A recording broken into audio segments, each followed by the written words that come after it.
Hello everyone, आज हम करेंगे chapter number 8 water village throwing town. देखो बच्चों, हमने ये कल इसमें आधा सा पढ़ा था कि पहले जैसे कि हमने ये भी पढ़ा था कि एक बच्चा होता है, प्रभाकर होता है, एक लड़का होता है, ये शॉप पे काम करता हो, एक लोहार की शॉप पे काम करता होता है। इसने क्या देखा, इसने वहाँ देखा कि बहुत सी चीज़ें बनी होती हैं, लोहे के, स्टील के, सारी चीज़ें बने होते हैं। ये हैरान सा हो गया। फिर हम फिर जो लो फिर हमने क्या पढ़ा कि जो ये जो था ना, ये स्टील और ये आयरन कब आया था? 3000 ईयर्स पहले, यानी कि 3000 ईयर्स पहले ये आया था। ये वहाँ उस टाइम ही आया था। फिर हमने क्या पढ़ा था कि जो इसके चीज़ें हमें एविडेंस वगैरह मिलते ही थे। फिर हमने पढ़ा था कि इसको इरिगेशन के भी काम आते थे ये सारी चीज़ें, इरिगेशन, ट्रांसपोर्टेशन कैसे होती थी इन चीज़ों की। फिर आज हम पढ़ेंगे हु लिव्ड इन विलेज, जो गाँव में लोग होते हैं ना उनके। There were at least 3 different kinds of people living in the most village in the southern and northern part। देखो जो हमारे सब कॉन्टिनेंट हो गया इंडिया में, साउदर्न और जो नॉर्दर्न पार्ट्स के लोग जो हैं ना उनके क्या होते हैं, अलग अलग कैटेगरीज होते हैं। हम कौन सा लेंगे? तमिल रीजन लेंगे। कौन सा लेंगे? पहले हम तमिल रीजन ही लेंगे। जिसके पास ज़्यादा ज़मीन होंगे, लार्ज लैंड ऑनर्स, उनको क्या बोलते हैं? वेलवाहर। जिनके ज़्यादा ज़मीन होते हैं उनको बोलते हैं वेलवाहर। जिनके पास ऑर्डिनरी एम्प्लॉय, जो छोटे मोटे किसान होंगे, उनको क्या बोलते हैं? उजहार। क्या बोलते हैं उनको? उजहार। उनको उजहार बोलते हैं। फिर जिनके पास लैंड लेस लेबर होंगे, जिनके पास जैसे उनके पास लेबर होंगे और ज़मीन भी उतनी ज़्यादा भी नहीं होंगे, सब कम ही हो ज़मीन है। जो उनके जो स्लेव पकड़ते हैं, जैसे काम करते हैं घरों में, उनको हम क्या बोलते हैं? केदरसर एंड अडमल। क्या बोलते हैं उनको? केदरसर एंड अडमल बोल रहे हैं। जिनके पास ज़मीन ज़्यादा होती है उनको हम बोलते हैं, क्या बोलते हैं? बेलहार। इनके पास बहुत ज़्यादा जैसे ज़मीन उनके पास ज़्यादा है। जिनके पास एक कम होंगी ना, उनको हम क्या बोलते हैं? उजर।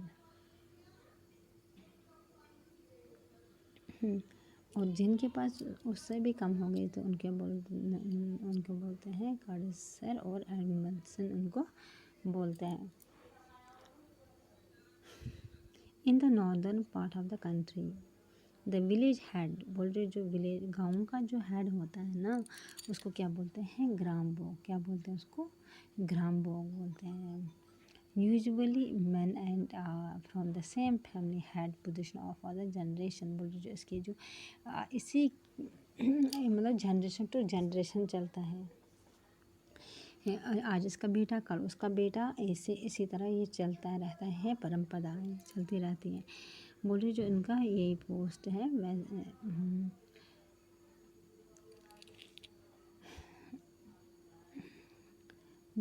का सेम जन in other words the post, जो इनकी हेरिडिटी चलती रहती है। The gramabhojaka often the large landlords, वो कौन से होते हैं? जिनके पास बहुत सारी ज़मीन होती है। जनरली ही हैड, और के जो क्या उनके घरों में जैसे काम करते हैं लोग, और वो हायर करते हैं कि इनको वर्कर्स को करते हैं, ताकि हमारे जो उनका जो ज़मीन था वो कल्टिवेट करें, यानी कि उनकी ज़मीन की देखभाल करें। और वो कहते हैं बिसाइड्स एज ए पावरफुल। और जो राजा वगैरह क्या थे, वो उनसे क्या कराते थे? लोगों से टैक्स बोलते थे कि टैक्स, जो गांव के लोग हैं उनसे क्या करो? टैक्स लो आप। ही आल्सो फंक्शन, कभी कभी फंक्शन जज भी बनते, कभी कभी पुलिस भी बनते थे। अपार्ट फ्रॉम द ग्राम बोजा वाज ऑफन इंडिपेंडेंट फार्मर्स। ये कौन होते हैं? इंडिपेंडेंट। इनको किसी का नहीं होता था। नोन एज ए गरम प्रत, most of home small land, जो स्मॉल जिनके पास कम ज़मीन होते हैं उनको क्या बोलते हैं? ग्रेम bath. And there were man and women such as दासिकन, जो होते हैं, जो उनके औरत है और जो आदमी होते हैं वो होते हैं काम करते हैं, यानी कि वो गुलाम जैसे बनते हैं, उनके घरों में काम करते हैं। उनके पास जो अपनी ज़मीन होती नहीं है वर्क के अंदर, फिर वो काम खेतों में काम करते हैं।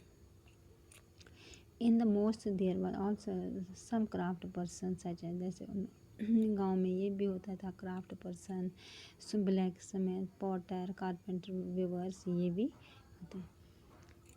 अब पढ़ेंगे हम the earliest Tamil position, the earliest Tamil composition, the earliest Tamil composition.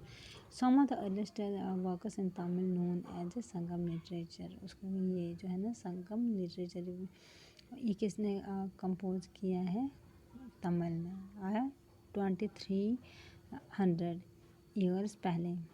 these texts called क्या उसको बोलते हैं, संगम, आया समझ में, संगम, because they were supposed to be a composed and complete assemble known as Sangma. इसको जो assemble बोलते हैं उसको भी assemble और संगमा एक ही वर्ड है।